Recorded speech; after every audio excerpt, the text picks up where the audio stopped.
Hi, 12th CBSE Mathematics, Chapter 1, Relation and Functions, Exercise 1.1, Question 11 and 12 பார்க்கிறோம். Show that the relation R in the set A of points in a plane given by R equal to P, Q. Distance of the point from P from the origin is same as the distance of the point Q from the origin. So, அதுதான் relation. is an equivalence relation. அது equivalence ரிலேஷனா என்னன்னு நம்ம prove பண்ணணும். அப்புறம் இன்னொரு கொஸ்டினும் இருக்கு அதுலயே further show that the set of all points related to the point P is not equal to 0,0 is the circle passing through P with origin as set. ஓகேவா? இப்போ நம்ம ஃபர்ஸ்ட் கொஸ்டின் பார்க்குறோம், அப்புறம் அதில் அடுத்த சப்டிவிஷன் பார்க்கலாம். Let the point P belongs to A. இப்போ என்ன சொல்லியிருக்காங்கன்னா உங்களுக்கு நல்லாவே இது தெரியும்.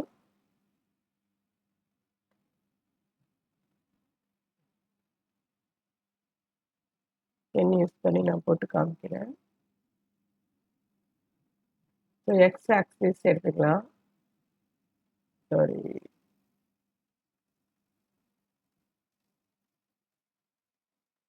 X axis, Y axis. ஓகேவா? இந்த பாயிண்ட் என்னது ஓ. அப்போ இது என்ன 0,0 ஆர்ஜி. இப்போ இங்கே ஒரு பாயிண்ட் இருக்கு என்னது பி. அப்புறம் இங்கே ஒரு பாயிண்ட் அது என்னது கியூ. ஸோ இப்போ ஃபர்ஸ்ட் நம்ம என்ன ப்ரூவ் பண்ண போறோம், ஆரிஜின்லேருந்து பிக்கு வரைகிற டிஸ்டன்ஸ். ஓகேவா? ரெஃப்ளெக்சிவா. ஓகேவா? நம்ம என்ன பண்ணுவோம், ஓபியோடு தான் நம்ம என்ன பண்ணுவோம், கம்பேர் பண்ணுவோம். கியூக்கு பதிலாக இங்கே என்னது ஓபி, கியூக்கு பதிலாக பி எடுத்துக்கிறோம். ஃபர்ஸ்ட் ரெஃப்ளெக்சிவ்னது மிரர் இமேஜ், அதோடையே கம்பேர் பண்ணுது. இப்போ ஓபி டிஸ்டன்ஸ் இல்லையா, அது ஓபியோட நீங்கள் கம்பேர் பண்ண போறீங்க. ரெண்டும் எப்படி இருக்கும், ஈக்குவலாக தான் இருக்கும், கண்டிப்பாக வேற வேறையா இருக்காது. ஸோ அப்போ அது என்னது ரெஃப்ளெக்சிவ். அடுத்து நம்ம சிமெட்ரிக் பார்க்க போகிறோம். சிமெட்ரிக்கு உங்களுக்கு கண்டிஷன் என்னன்னு தெரியும். Let points P, Q belongs to A such that P, Q belongs to R னா அப்புறம் என்ன இருக்கணும், Q, Bயும் belongs to R என்னன்னு பார்க்கணும். இப்போ இங்கே பார்த்தீங்கன்னா OP என்ன டிஸ்டன்ஸ் இருக்கோ அதே டிஸ்டன்ஸ் OQ. ஓகேவா? ஸோ OPயும் OQயும் ஈக்குவலாக இருந்தால் கண்டிப்பாக OQவும் OPயும் என்னவா இருக்கும், ஈக்குவலாக தான் இருக்கும். ஸோ அது என்னது சிமெட்ரிக். அடுத்து நம்ம பார்க்க போகிறது transitive. This R is transitive. Let points P, Q, S. ஏதோ ஒரு பாயிண்ட் இன்னொரு இடத்துல நம்ம எடுத்துக்கலாம். இது S. ஓகேவா? ஸோ இப்போ இந்த டிஸ்டன்ஸ் எடுத்துக்கலாம். இப்போ பார்த்தீங்கன்னா நம்ம என்ன ப்ரூவ் பண்ணணும், P, Q belongs to R, Q, S belongs to R னா P, S belongs to R. அதை நம்ம ப்ரூவ் பண்ணணும். அதாவது OPயும் OQவும் ஈக்குவலாக இருக்கு. OQவும் OSவும் ஈக்குவலாக இருந்தால் OPயும் OSவும் ஈக்குவலாக இருக்கா இல்லையா இருக்குதா, கண்டிப்பாக அது ஈக்குவலாக தான் இருக்கும். OP 2 சென்டிமீட்டர் வச்சுக்கோங்க, OQ 2 சென்டிமீட்டர், OS 2 சென்டிமீட்டர்னு என்னது எல்லாமே ஈக்குவல் தான். ஓகேவா? அப்போ RS என்னது டிரான்சிட்டிவ். அப்போ எல்லாமே சாட்டிஸ்ஃபை ஆகுதுன்னா அது என்னது ஈக்குவலன்ஸ் ரிலேஷன். கொஸ்டின் பார்க்க தான் உங்களுக்கு ஒரு மாதிரியா இருக்கு, ஆனால் ரொம்பவே சிம்பிள் தான். ஸோ அடுத்து என்ன சொல்லியிருக்காங்க, further show that the set of all points related to the point P வந்து 0,0 கிடையாது. Circle passing through P with origin as centre. So நிறைய பாயிண்ட், ஆரிஜின்லேருந்து நிறைய பாயிண்ட் நம்ம வைக்கலாம். Let Q be any point related to point P. So by one OQ equal to என்னது OP, நம்ம தான் ப்ரூவ் பண்ணியிருக்கோம். OQ என்னது OP. So all points Q belongs to A related to the point P, that is OQ equal to constant distance OP equal to K. So இந்த OP வந்து நம்ம என்ன இங்கேருந்து டிஸ்டன்ஸ் அது எவ்வளோன்னு நம்ம சொல்ல, ஒரு கான்ஸ்டண்ட்டாக ஏதாவது ஒரு டிஸ்டன்ஸ் நம்ம எடுத்துக்கலாம், அதை கேன்னு வச்சுக்கலாம். By definition of circles all points Q of set A to a given point P of A lie on the circle with the center as origin. இப்போ ஓல இருந்து நிறைய பாயிண்ட் வச்சுட்டு நீங்க லைன் போடுங்க. நிறைய பாயிண்ட். ஓகேவா? இங்க ஒரு பாயிண்ட் எடுத்துக்கலாம், இங்க ஒரு பாயிண்ட் எடுத்துக்கலாம். எல்லாமே என்னது ஈக்குவல் டிஸ்டன்ஸ் எடுத்துக்குவோம். எல்லாமே ஈக்குவல். இப்போ பி வழியா நம்ம என்ன பண்ணோம், ஒரு இது எல்லாத்தையும் ஜாயின் பண்ணீங்கன்னா என்ன வரும், உங்களுக்கு அழகான ஒரு சர்க்கிள் வரும் சொல்றாங்க. ஓகேவா? பிக்சர் சரியா வரல, நீங்க அழகா போட்டுக்கலாம். சேம் டிஸ்டன்ஸா இருக்கு. பி வழியா அதை என்ன பண்றோம், ட்ரா பண்றோம். அப்ப என்ன ஆகும், அது ஒரு சர்க்கிளா தான் ஆகும்.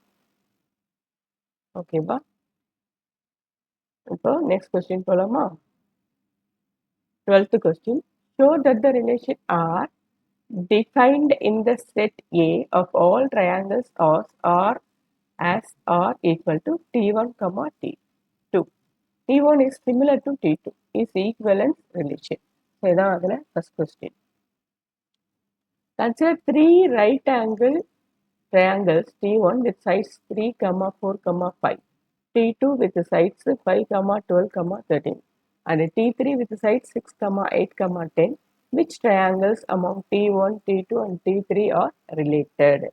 ஸோ முதல்ல நமக்கு சிமிலர் ட்ரையாங்கிள்லாம் உங்களுக்கு தெரிஞ்சிருக்கும். கண்டிப்பாக நீங்கள் சின்ன கிளாஸ்லாம் என்ன பண்ணிருப்பீங்க, பார்த்துருப்பீங்க. சிமிலர் ட்ரையாங்கிள்னா அது என்ன, அது ரேஷியோஸ் வந்து ஈக்குவலாக இருக்கும். சைஸ் வந்து சேஞ்ச் ஆகிருக்கும், ஆனால் ரேஷியோஸ் எப்படி இருக்கும், ஈக்குவலாக இருக்கும். நீங்கள் பழைய படம்லாம் பார்த்துருப்பீங்களா என்னன்னு தெரியல. மகாராஜா தான் நினைக்கிறேன், கமல் படம் ஒன்று இருக்குது. அதில் வந்து செந்தில் வந்து ஒரு கோழி வாங்கிறதுக்காக வந்திருப்பாரு. அப்போ வந்து ஒரே கோழி 2 கிலோ வேணும்னு சொல்லுவாரு. கமல் வந்து 2 கோழியா கொடுப்பார். என்னன்னு கேட்கும்போது, இது சின்னதா இருக்கும்போது உரிச்சது, அது பெரியதா இருக்கும்போது உரிச்சதுன்னு சொல்லுவாரு. இது அப்படியே பெருசானா ஓகேவா, அதுதான் அது சிமிலர். ஜோக் நீங்க பார்த்துருக்கீங்களா என்னன்னு தெரியல. நான் சின்ன வயசா இருக்கும்போது அதை பார்த்துருக்கேன். இந்த சிமிலர்னும் போது அது எனக்கு ஞாபகம் வருது. இது சின்னதா இருக்குது, அதை அப்படியே கொஞ்சம் பெருசா இருக்கிறது, அதுதான் அது சிமிலர். இப்போ ரெஃப்ளெக்ஸ் நம்ம பார்க்க போறோம். ஸோ ஒரு ட்ரையாங்கிள் எடுத்தீங்கன்னா அந்த ட்ரையாங்கிள் அதுக்கே கண்டிப்பாக என்னவா தான் இருக்கும், சிமிலராக தான் இருக்கும். ஸோ உங்களுக்கு கான்செப்ட் தெரியும், நீங்கள் அந்த வேர்டிங்ஸில் அதை ப்ராப்பராக எழுதிட்டீங்க, உங்களுக்கு வேலை முடிஞ்சிச்சு. இங்கே நம்ம எழுதியிருக்க மாதிரி பக்காவாக எழுதிருக்கணும்னு அவசியம் இல்லை. ஸோ உங்கள் வேர்டிங்ஸ் போட்டு நீங்கள் அதை அழகாக எழுதலாம். First T1, T2 எடுத்துக்கோம். T1 is similar to T2 or is reflexive since every triangle is similar to itself. எல்லாமே அதுக்கு என்னது சிமிலராக தான் இருக்கும். அடுத்து நம்ம என்ன ப்ரூவ் பண்ணோம், சிமெட்ரிக். T1 T2 சிமிலராக இருந்துச்சுன்னா T2 T1 எப்படி இருக்கும், சிமிலராக தான் கண்டிப்பாக இருக்கும். So further if T1 T2 belongs to R, then T1 is similar to T2, T2 is similar to T1. So அப்போ T2, T1 belongs to R. R is symmetric. அடுத்து நம்ம என்ன பார்க்கணும், transitive. So T1 T2 T2 T3 belongs to R. இந்த கண்டிஷன்லாம் நீங்கள் உங்களுக்கு தெரியும், அந்த இதை கரெக்டாக எழுதிட்டீங்கன்னா வேலை முடிஞ்சு. T1 similar to T2, T2 similar to T3. நீங்கள் என்ன ப்ரூவ் பண்ணணும், T1 similar to T3 prove பண்ணணும். அதுதானே டிரான்சிட்டிவ். ஸோ இது ரெண்டும் சிமிலர் தான். T1 similar to T2னா T2 similar to T3னா கண்டிப்பாக T1 similar to T3 தான். ஸோ அப்போ T1, T3 belongs to R. R is transitive. ஓகேவா? ஸோ மூணுமே சாட்டிஸ்ஃபை ஆச்சுன்னா அது என்னது, ஈக்குவலன்ட் ரிலேஷன். ஸோ நம்ம இப்போ ஒரு 3 ட்ரையாங்கிள், அடுத்த சப்டிவிஷன் இருக்க 3 ட்ரையாங்கிள் எடுத்துக்கோங்க. T1 T2 அதோட சைட்ஸ் கொடுத்துட்டாங்க. T1 T2 T3 எல்லாம் ரிலேட்டடா அப்படின்னு கேட்டிருக்காங்க. ஓகேவா? இப்போ நம்ம என்ன சொல்லியிருக்கோம், சிமிலர் ட்ரையாங்கிள்னா அதோட ரேஷியோஸ் எப்படி இருக்கும்னு சொல்லியிருக்கோம், ஈக்குவலாக இருக்கான்னு சொல்லியிருக்கோம். ஸோ ஈக்குவலாக இருக்கா நீங்கள் செக் பண்ணி பார்க்கலாம். ஸோ ஃபஸ்ட்டு T1 T2 நம்ம எடுத்துக்கலாம். ஸோ அது ரேஷியோஸ்னா 3/5 ஈக்குவல் டு 4/12 ஈக்குவல் டு 5/13 இருக்கணும்.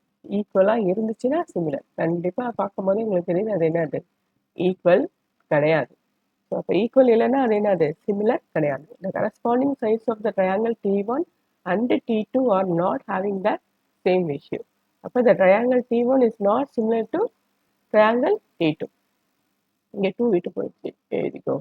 ஓகேவா? T1 and T2 are not having the same ratio. Same ரேஷியோவே இல்லை. அப்போனா அது என்னது சிமிலர் கிடையாது. ஸோ அடுத்து நம்ம என்ன எடுத்து பார்க்கலாம், T2 T3. T2வும் T3 எடுத்து பார்த்தீங்கன்னா 5/6, 12/8, 13/10 பார்க்கும் போதே தெரியுது என்னது ரேஷியோ ஈக்குவல் கிடையாது. அப்போ அது ரெண்டும் சேம் ரேஷியோ இல்லை. ஓகேவா? அப்போ not similar to triangle T3. So ஃபைனலாக நம்ம என்ன பார்க்கலாம், T1 and T3. So T1 and T3னா 3/6 ஈக்குவல் டு 4/8 ஈக்குவல் டு 5/10. எல்லாத்தையும் கேன்சல் பண்ணிங்கன்னா உங்களுக்கு என்ன வருது, 1/2. ரேஷியோ எப்படி இருக்கு, ஈக்குவலாக இருக்கு. ரேஷியோ ஈக்குவலாக இருந்துச்சுன்னா அது என்னது, the corresponding sides of the triangle T1 and T3 are in same ratio. Then triangle T1 is similar to triangle T3. Hence T1 is related to T3. ஓகேவா? கொஸ்டின் பார்க்கும்போது தான் உங்களுக்கு டஃப்பாக இருக்குது. ஆனால் நீங்கள் உங்களுக்கு தெரிஞ்ச கான்செப்டை வச்சு கடகடன்னு ஈஸியாக நீங்கள் போட்டுடலாம். ஓகேவாம்மா? தேங்க்யூ.